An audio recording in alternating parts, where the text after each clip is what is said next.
ва воқеан дар нимсолаи аввали соли 2024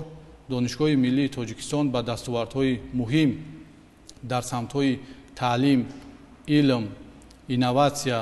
тарбия, робитаҳои байналмилалӣ ва хоҷагидорию молиявӣ муяссар гардид, ки ҳамаи дастовардҳои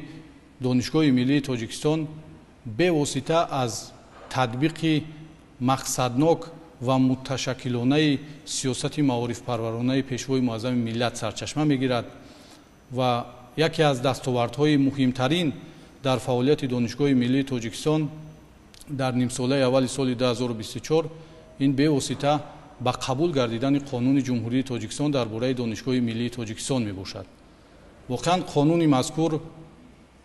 бо истифода аз ҳуқуқи ташаббуси қонунгузории ҳукумати ҷумҳурии тоҷикистон омода гардида барои баррасӣ ба маҷлиси намояндагони маҷлиси олии ҷумҳурии тоҷикистон пешниҳод гардид ва хушбахтона санаи 20 июни соли 2024 таҳти рақами 2061 бо имзои пешвои муаззами миллат муҳтарами Эмомалӣ Раҳмон қонуни ҷумҳурии тоҷикистон дар бораи донишгоҳи миллии тоҷикистон ба фаъолият шурӯъ намуд ва қонуни мазкур аслан аз 3 боб ва 14 модда иборат мебошад, ки дар ин қонун доираи фаъолияти донишгоҳи миллии тоҷикистон ба танзим дароварда шудааст. бевосита дар қонуни мазкур мақоми донишгоҳи миллии тоҷикистон, фаъолияти донишгоҳи миллии тоҷикистон дар самтҳои таълим, илм, инноватсия, корҳои тарбиявӣ, робитаҳои байналмилалӣ, молиявию хоҷагидорӣ, инчунин сохтори донишгоҳи миллии тоҷикистон, маблағгузорӣ ва моликияти донишгоҳи миллии тоҷикистон ба танзим дароварда шудааст. албатта қабули қонуни ҷумҳурии тоҷикистон дар бораи донишгоҳи миллии тоҷикистон талаботи замон аст. таҷрибаи давлатҳои пешрафтаи ҷаҳон низ нишон медиҳад, ки қабули қонунҳо дар самти фаъолияти муассисаҳои таҳсилоти олии касбӣ ба мушоҳида мерасад ва дар ҷумҳурии тоҷикистон ягона муассисаи таҳсилоти олии касбӣ ки дорои қонуни алоҳида мебошад, ин ҳам донишгоҳи миллии тоҷикистон аст. ва яке аз масъалаҳои муҳиме ки дар қонуни мазкур танзим ёфтааст, зикр мешавад, ки донишгоҳи миллии тоҷикистон ҳамчун муассисаи давлатии таълимии таҳсилоти олии касбӣ ба ҳисоб рафта дар фаъолияти худ ба ҳукумати ҷумҳурии тоҷикистон тобеъ ва ҳисоботдиҳанда мебошад. мувофиқ ба талаботи қонуни мазкур, муассиси донишгоҳи миллии тоҷикистон ҳукумати ҷумҳурии тоҷикистон эътироф карда шудааст ва ин қонун имконият медиҳад, ки минбаъд донишгоҳи миллии тоҷикистон дар омода кардани стандартҳои таҳсилоти давлатӣ дар донишгоҳи миллии тоҷикистон саҳми муҳим гузорад ва ин стандартҳои таълимии давлатиро омода карда барои тасдиқ ба ҳукумати ҷумҳурии тоҷикистон пешниҳод намояд. ва яке аз масъалаҳои муҳиме ки имрӯз мо дар замони рушди бемайлони илму техника ва пешрафти ҷаҳонишавӣ мушоҳида менамоем, ин бо дар назардошти пешрафти ҷомеа ва ворид шудани давлат ба муносибатҳои муҳими арсаи байналмилалӣ, зарурати эътирофи ихтисосҳои нав ва таъсиси ихтисосҳои нав дар муассисаҳои таҳсилоти олии касбии ҳудуди мамлакат ба миён меояд ва минбаъд донишгоҳи миллии тоҷикистон метавонад, ки барномаҳои таҳсилотиро аз рӯи ихтисос ва ҳамчунин нақшаҳои таълимии ихтисосҳои амалкунандаи донишгоҳро таҷдиди назар намуда бо дар назардошти рушди бемайлони илму техника дар ҷумҳурии тоҷикистон омода намуда тасдиқ намояд. зеро имрӯз бозори байналмилалии меҳнат ба мутахассисоне ниёз дорад, ки воқеан аз талаботи рӯзафзуни илму техника ва соҳаи маорифи миллӣ бархурдор бошанд ва тавонанд, ки дар ҳифзи манфиатҳои миллӣ дар дохил ва хориҷи ҷумҳурии тоҷикистон саҳми муҳим гузоранд. аз ин рӯ дар донишгоҳи миллии тоҷикистон барои таҳсили илм кардан тамоми шароитҳо муҳайё карда шудааст. аз он ҷумла яке аз масъалаҳои муҳим ин баргузории машғулиятҳои дарсӣ бо истифодаи воситаҳои иттилоотӣ иртиботии муосир ба ҳисоб меравад. бо ин мақсад синфхонаҳои таълимӣ дар донишгоҳи миллии тоҷикистон бо тахтаҳои электронӣ ва видеопроекторҳо муҷаҳҳаз гардонида шудаанд, ки омӯзгорон машғулиятҳои дарсиро бо истифодаи ин таҷҳизотҳои техникӣ ба роҳ мемонанд, ки воқеан дар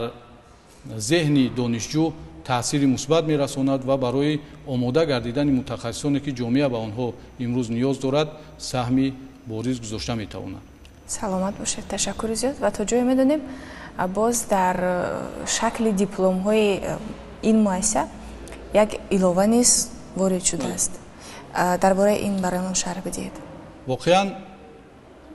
яке аз навгониҳо ё ин ки яке аз рӯйдодҳои муҳиме ки дар соли 2024 низ ба вуқӯъ пайваст ин сазовор гардидани хатмкунандагони донишгоҳи миллии Тоҷикистон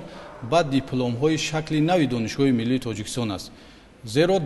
шакли нави дипломҳои донишгоҳи миллии Тоҷикистон дар асоси қарори ҳукумати ҷумҳурии Тоҷикистон аз 29 апрели соли 2024 таҳти рақами 243 тасдиқ карда шудаанд ва мубрамият ё ин ки муҳимияти ин дипломҳои шакли нави донишгоҳи миллии Тоҷикистон дар он ифода меёбад ки тамоми мубрамият, тамоми махсусият ё ин ки асоснокии ихтисоси таҳсил мекардаи донишҷӯ дар дипломи он зикр карда мешавад ва минбаъд хатмкардаи донишгоҳи миллии Тоҷикистон ба даст овардани ин шакли дипломҳо метавонад ки барои идомаи таҳсил дар муассисаҳои таҳсилоти олии хориҷи кишвар тамоми маълумотҳое ки ихтисос ва мубрамияти ҳамон касб ӯро ифода мекунад дар диплом ҷой дода шудааст. албатта миёни муассисаҳои таҳсилоти олии касбии ҷумҳурии Тоҷикистон низ донишгоҳи миллии Тоҷикистон ягона муассисаи таҳсилоти олии касбӣ аст ки намунаи дипломҳои он дар асоси қарори ҳукумати ҷумҳурии Тоҷикистон тасдиқ карда шуданд, зеро муассиси донишгоҳи миллии Тоҷикистон ҳукумати ҷумҳурии Тоҷикистон ба ҳисоб меравад. ва дар ҳамин партав як маълумоти дигарро зикр кардан ба маврид аст ки соли 2024 донишгоҳи миллии Тоҷикистонро 357 нафар донишҷӯён бо дипломи аълочӣ хатм намуданд ки аз ин шумора 247 нафарашон донишҷӯёни шакли таҳсили рӯзона ва шакли таҳсили фосилавӣ мебошанд. 100 нафари он хатмкунандагони зинаи магистратура ва 10 нафар хатмкунандагони зинаи таҳсилоти дуюми олӣ аст. ва ногуфта намонад ки дар донишгоҳи миллии Тоҷикистон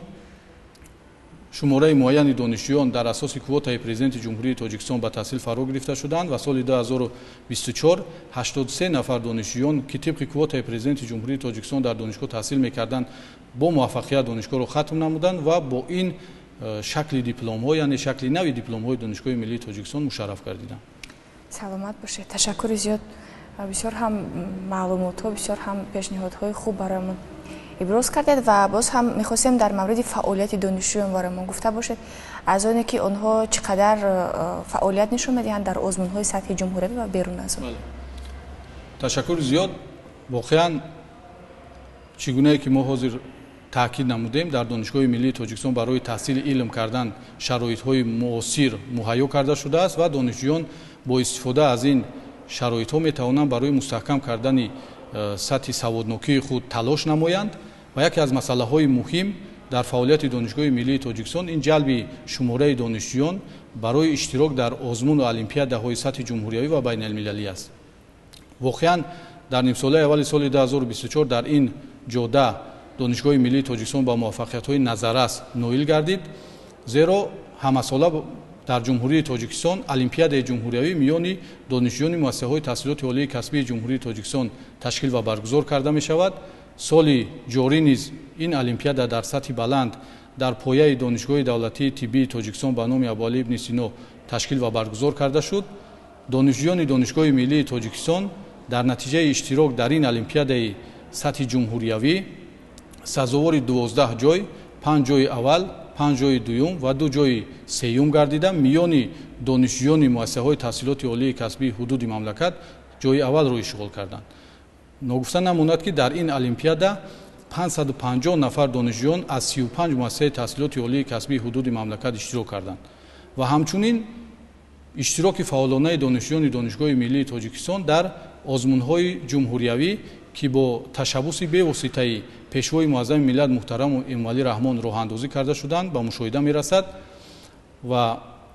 то ҳозир даври ноҳиявии озмунҳои ҷумҳуриявии фуруғи субҳи доноӣ китоб аст ва илм фуруғи маърифат ҷамъбаст гардиданд ва натиҷаи ҷамъбасти даври ноҳиявии ин озмунҳо нишон дод ки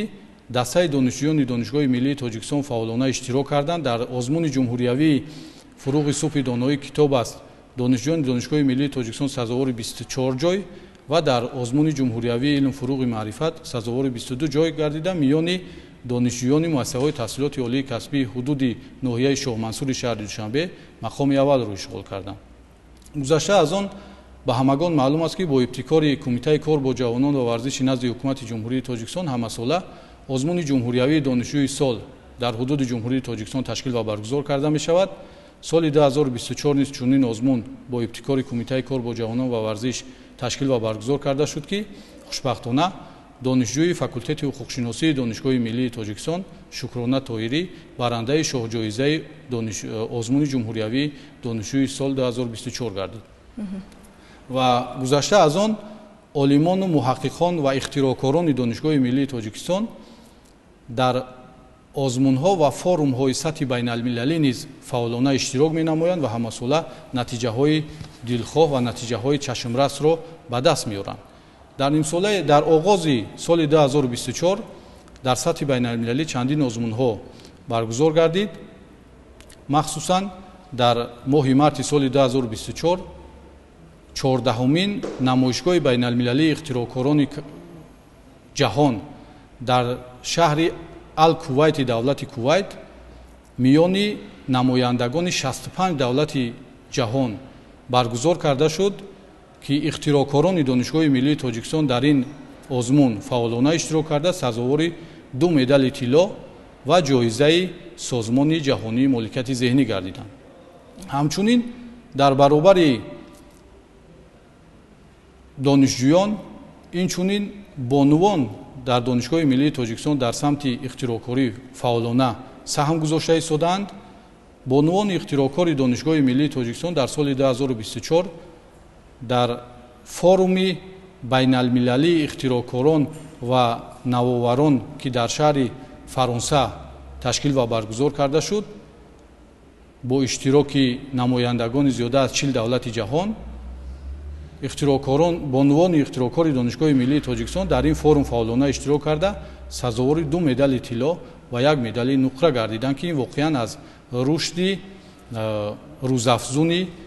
илму ихтироъкорӣ дар пояи донишгоҳи миллии тоҷикистон дарак медиҳад. ҳамчунин дар самти робитаҳои байналмилалӣ ва анҷом додани ҳамкориҳо миёни муассисаҳои таҳсилоти олии касбии хориҷи кишвар донишгоҳи миллии тоҷикистон пешоҳанг аст ва мо гуфта метавонем ки дар ин самт донишгоҳи миллии тоҷикистон дастовардҳои муҳимро ба даст овардааст. зеро то ба имрӯз донишгоҳи миллии тоҷикистон бо зиёда аз 250 муассисаи таҳсилоти олии хориҷӣ ва марказҳои илмии давлатҳои хориҷӣ ҳамкории худро ба роҳ мондааст. ин ҳамкориҳо воқеан барои пешрафти илми мамлакат, ҷалби донишҷӯёни шаҳрвандони хориҷӣ барои таҳсил дар муассисаҳои таҳсилоти олии ҳудуди мамлакат аз он ҷумла донишгоҳи миллии тоҷикистон ва табодули омӯзгорону донишҷӯёни донишгоҳи миллии тоҷикистон барои таҳсил ва такмили ихтисос кардан дар муассисаҳои таҳсилоти олии хориҷи кишвар замина мегузорад. дар нимсолаи аввали соли 2024 донишгоҳи миллии тоҷикистон 45 созишномаи ҳамкориро бо муассисаҳои таҳсилоти олии хориҷи кишвар ба тасвиб расонид ки воқеан ин созишномаҳо минбаъд низ метавонад барои рушду ташаккули фаъолияти донишгоҳи миллии тоҷикистон дар миёни муассисаҳои таҳсилоти олии касбии хориҷи кишвар нақши муҳим гузорад. бояд таъкид намуд ки пешвои муаззами миллат муҳтарами Эмомалӣ Раҳмон зимни паёми худ дар бораи самтҳои асосии сиёсати дохилӣ ва хориҷии ҷумҳурии тоҷикистон ки санаи 28 декабри соли 2023 доир гардид ба муносибати таҷлили бошукӯҳи 30-умин солгарди қабули ҳуҷҷати асосӣ санади асосии давлат Конститутсияи ҷумҳурии тоҷикистон соли 2024-ро соли маърифати ҳуқуқӣ эълон намуданд ва санаи 30 декабри соли 2023 таҳти рақами 668 фармони президенти ҷумҳурии тоҷикистон дар бораи эълони соли маърифати ҳуқуқӣ ба тасвиб расид. бо мақсади таҷлили сазовор аз 30-умин солгарди қабули Конститутсияи ҷумҳурии тоҷикистон ва татбиқи ҳадафҳои соли маърифати ҳуқуқӣ раёсати донишгоҳи миллии тоҷикистон иқдомҳои хосаро амалӣ намуд. махсусан ташкил ва баргузории ҳамоишҳои махсуси сатҳи илмӣ бо ҷалби намояндагони мақомотҳои ҳифзи ҳуқуқ, намояндагони мақомотҳои дигари давлатӣ, коршиносон, олимону муҳаққиқон ки воқеан баргузории чунин ҳамоишҳои илмӣ барои баланд бардоштани маърифати ҳуқуқии омӯзгорону донишҷӯён ва дигар мардуми шарифи Тоҷикистон таъсири мусбат расонда метавонад. ва дар самти татбиқи ҳадафҳои соли маърифати ҳуқуқӣ як иқдоми хосаро роҳбарияти Донишгоҳи Миллии Тоҷикистон роҳандозӣ намудааст ки воқеан барои татбиқи ҳадафҳои соли маърифати ҳуқуқӣ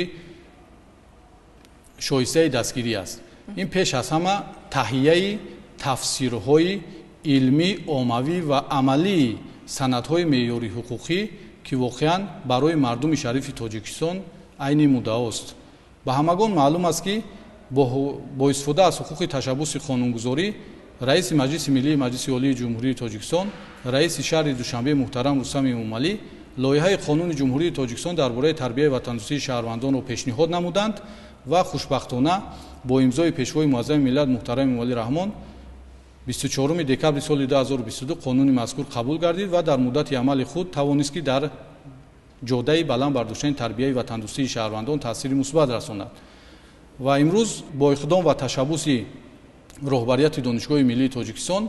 тафсири илмӣ, оммавӣ ва амалии Қонуни Ҷумҳурии Тоҷикистон дар бораи тарбияи ватандӯстии шаҳрвандон омода ва нашр гардид ва инчунин бо дар назардошти татбиқи ҳадафҳои соли маърифати ҳуқуқӣ тафсири Конститутсияи Ҷумҳурии Тоҷикистон, тафсири Кодекси мурофиавии ҷиноятии Ҷумҳурии Тоҷикистон, тафсири Кодекси мурофиаи ҳуқуқвайронкунии маъмурии Ҷумҳурии Тоҷикистон ва фарҳанги истилоҳоти конститутсионии Ҷумҳурии Тоҷикистон омода шуда истодаанд ки дар муҳлатҳои наздиктарин рӯи чоп мебароянд ва воқеан дар татбиқи ҳадафҳои соли маърифати ҳуқуқӣ ва дар ҷодаи баланд бардоштани маърифати ҳуқуқии мардуми шарифи Тоҷикистон таъсири мусбат расонда метавонанд. Ташаккури зиёд. Хуш омадед ба барномаамон. Дӯстон, ёдовар мешавем ки ҳамсӯҳбати мо айни ҳол дар барнома буданд Ҳусниддин Саидов, омӯзгор, номзади илмҳои ҳуқуқшиносӣ Донишгоҳи Миллии Тоҷикистон ва мо суҳбате доштем атрофи дастовардҳои ин муассисаи олии касбии кишвар. Инҷо суҳбатамон ба анҷом мерасад.